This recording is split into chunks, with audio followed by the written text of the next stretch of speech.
Welcome to Africa Lately. Kindly hit the subscribe button, and remember to like and share. Thank you. Hello family. So Africa's bittersweet relationship with China continues unabated.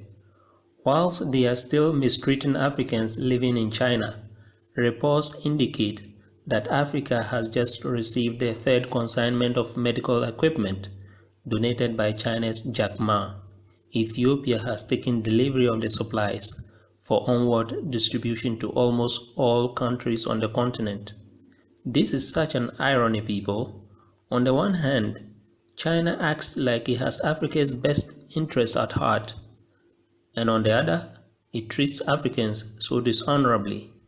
China has clearly adopted the proverbial carrot and stick approach in its dealings with Africa. It is, on the one hand, dangling a carrot in front of Africa, like the proverbial reluctant horse, and then on the other hand, it is smacking Africa on the rear end with a stick.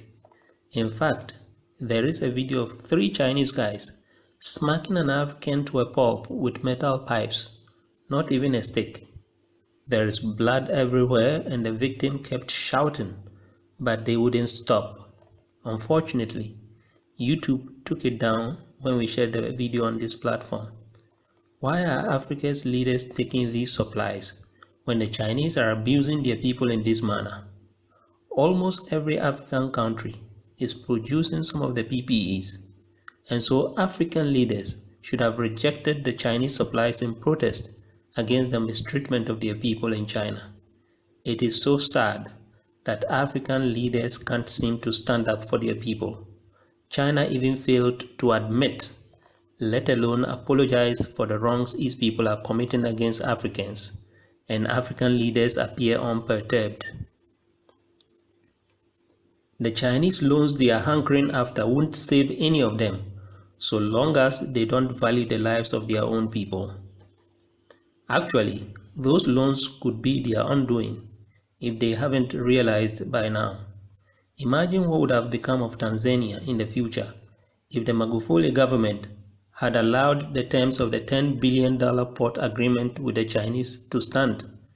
The Chinese wanted to build the said port on condition that they be granted a 30-year guarantee and 99 years uninterrupted lease, and that the Tanzanian government would have absolutely no power to raise concerns on whoever invests in the port during the period. Who agrees to such terms in this day and age? African leaders need to be really careful.